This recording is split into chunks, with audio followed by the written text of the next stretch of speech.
Isang magandang araw mga kaibigan! Narito na naman po si Shenshen TV na magbabahagi sa inyo tungkol sa kwento ng pag-ibig. Pero kung bago ka pa lamang sa aking YouTube channel, paki-like lang po ng ating video, paki-click na rin ang subscribe button at ganon din ang bell icon para lagi kayong updated sa mga paparating ko pang mga uploads. Ang huling kabanata. Bababa muna ako ng Benguet, Sophia. Wala ka bang gustong ipabili? Wala na Tita Claudia. Muli siyang tumanaw sa labas ng bintana ng kanyang silid. 8:00 na ng umaga pero mababa pa rin ang ulap. Sa 3 araw na pananatili niya roon sa kanyang tiyahin, sa Sagada, ay nakabisa na niya ang takbo ng panahon doon. Nilapitan siya nito. Hanggang kailan ka ba magtatago rito? Hindi naman po ako nagtatago. Kilala kita. Nang matuto kang bumiyahe papunta rito tuwing nagtatampo ka sa mga magulang mo, o kaya ay may nagawa kang mali sa kanila, ay dito ka tumatakbo para palipasin ang init ng ulo mo. Ngayon, nasa Amerika na sila. Sino naman ang tinatakasan mo sa Maynila? Tita, Okay. Kung ayaw mo magsalita, hindi na kita pipilitin. Nag-aalala lang naman ako sa iyo eh.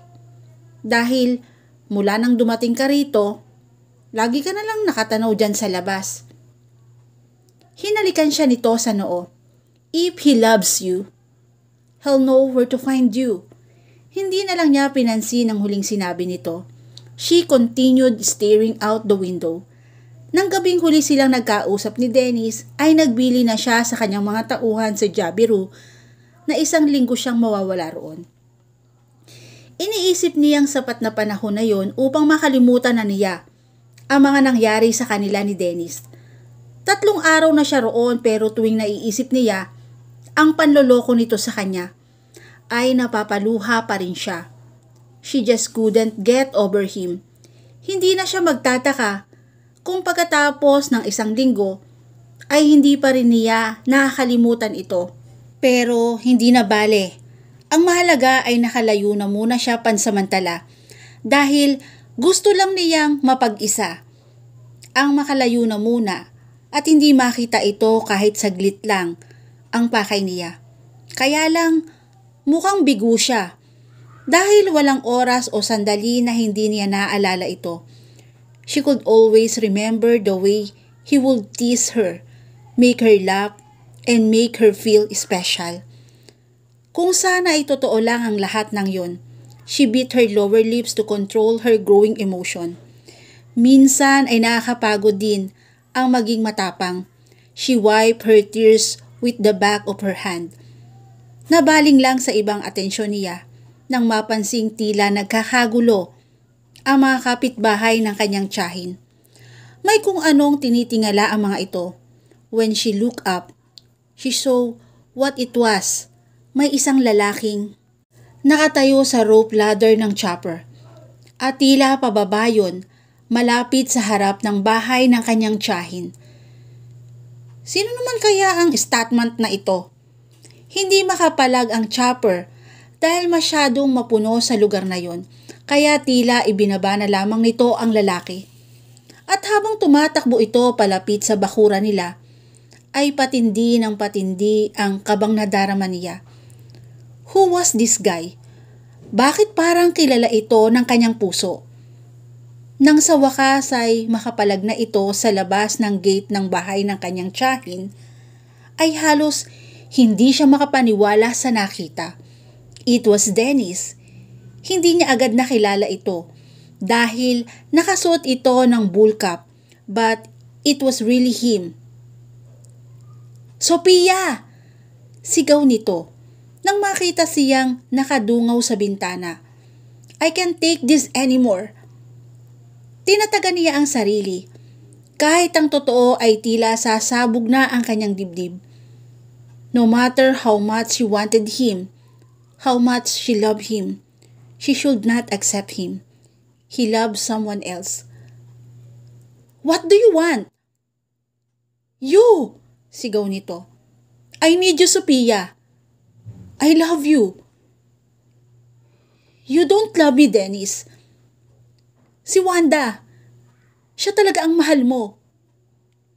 Oo. Maaaring siya nga lang ang minahal ko. Pero yun ay noong mga panahong hindi pa kita nakikilala. You still love her. Akala ko rin yun nung una. Inaamin ko na noong una kitang makita, I thought she was you. Pero nang kausapin mo na ako, alam ko na kaagad na magkaiba kayo. And when I courted you, I know perfectly well you were Sofia Feliciano, the funny, witty, and tall girl I met a few weeks ago. Napatitig siya rito. Totoo ba ang mga naririnig niya? Pero kung hindi totoo, bakit naririnig niya nang malinaw ang malakas sa tibok ng kanyang puso? At hindi siya maaaring magkamali sa bagay na yon dahil matagal na niyang nalaman na ang kinikilala lang ng kanyang puso ay ang lalaking mahal niya, si Dennis. He was now climbing up the fence wall. Hindi na siya nagulat nang sumulpot mula sa kung saan ang mga bodyguard nito at mabilis na tinulungang makatalon ito sa bakura ng bahay ng kanyang tiyahin. Ilang sandali pa ay nasa harap na niya ito. Agad na natunaw ang dispensang ibinabalot niya sa kanyang puso nang muling masilayan niya ang abuhing mga mata nito. Ilang araw na kitang hinahanap, pero walang makapagsabi sa akin kung nasaan ka, wika nito. Nanatiling ilang metro lang ang layo sa kanya. Kahit ang katulong mo, hindi alam kung saan ka nagpunta. I didn't tell her. Akala ko, hindi na kita makikita. Ngayon, nakita mo na ako. At nasabi mo na kung ano man ang sasabihin mo. Maaari ka nang umalis. Gusto ko mapag-isa muna. Hindi pa. Determinadong wika nito. Hindi pa ako tapos sa sasabihin ko. I'm sorry. I didn't tell you about Wanda. Dennis, no, listen. Wala akong nabanggit sa'yo tungkol sa kanya dahil sa tuwing kasama kita, nakakalimutan ko ang lahat ng nasa paligid ko. When we are together, all I care about is you. I should have told you about her sooner. I know. Hinawi nito ng mga daliri ang ilang hibla ng buhok na tumatabing sa gwapong mukha nito. Sinabi noon ni Wanda na wag kong itali sa puso ko ang alaala niya. Hindi ako nakinig. Minahal ko siya noon. Kaya upang hindi ko siya makalimutan, hinayaan kong manatiling mahaba ang buhok ko bilang pag-alala sa kanya. But as time goes by, nararamdaman kong unti-unti na nga akong nakakawala sa pag-ibig ko sa kanya. I kept my hair long to remind me of the woman I love before, and not because I'm still in love with her. Because God knows na ang babaeng nasa harap ko na ngayon, ang mahal ko. Alam kong hindi magagalit si Wanda dahil ito rin naman ang gusto niya. Ang makatagpo ako ng babaeng magpapabilis uli ng tibok ng puso ko. He took a few steps closer. They were not just a few inches away from each other. Sophia, believe me, please. May pagsusumamo sa tinig nito. I don't want to lose you. And that was when she knew she also couldn't go on without him in her life. She took her, a remaining distance between them, and looked at his pleading gray eyes. Natatandaan mo pa? Nung sinabi ko sa'yo na sasagutin lang kita kapag ka nagawa mo na ang hinahanap ko sa isang manliligaw. Tumango ito. That's right, Dennis. You make my heart skip a bit every time I look at you. Pero hindi lang yon ang nakaya mong gawin. You also managed to make me fall for you with your name away of courting. And yes, you also hurt me, Sophia. That because I let you hurt me, patuloy niya. At dahil doon, dapat na kitang kalimutan.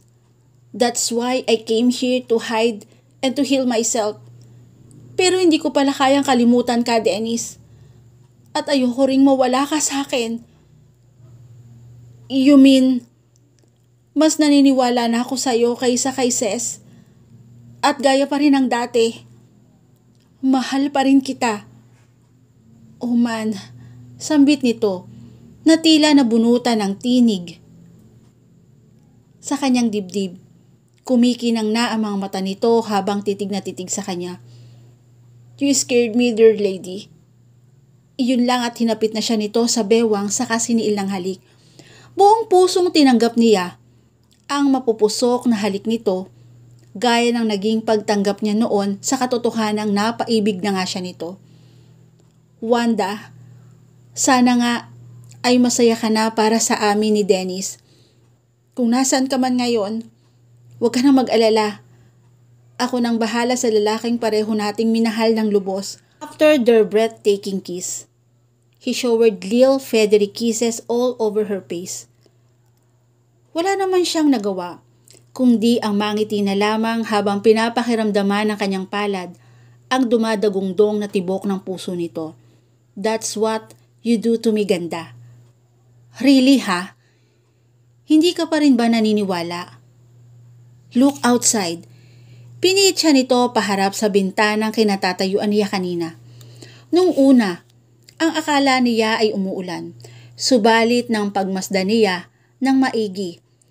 Saka lamang niya napansin ang mga talulot ng rosas na nagbabagsakan mula sa chopper na sinakyan nito. At sa ibaba ay mababasa ang mga katagang I love you sa karatulang hawak ng mga bodyguard nito. They flipped it back and now it said, "Will you marry me?" She couldn't help laughing.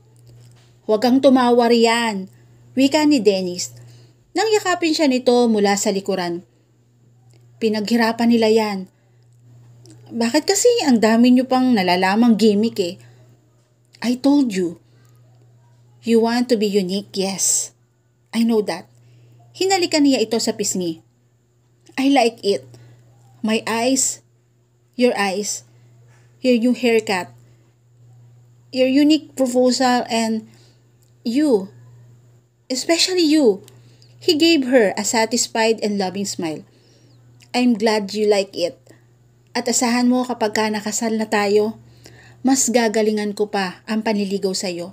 Because every day I'll spend with you, mas magiging eksperto na ako sa field na ito. And she would never mind watching his unique courting gimmicks." "Paano nga pala nalamang nandito ako sa Sagada?" "I don't know. I just had this gutsy feeling that you will be here." "Talaga lang ha?" "Yeah. So, will you marry me?" Kumunot ang noon nito. Mabilis na sinenyasan nito ang mga bodyguard nito na nagmamadaling inalam kung ano ang problema. Nang makita ang pagkakamali, agad na nagpalit ng pwesto ang dalawang nasa huli. "Yes," sagot niya na hindi pa rin mapigil ang pagngiti. "I will marry you. You are teasing me and my bodyguard." He matched her grind. "Pasalamat ka. Naiintindihan ko ang sagot mo." At dito na po natatapos ang huling kabanata ng aking kwento. Muli po, maraming salamat po and God bless all.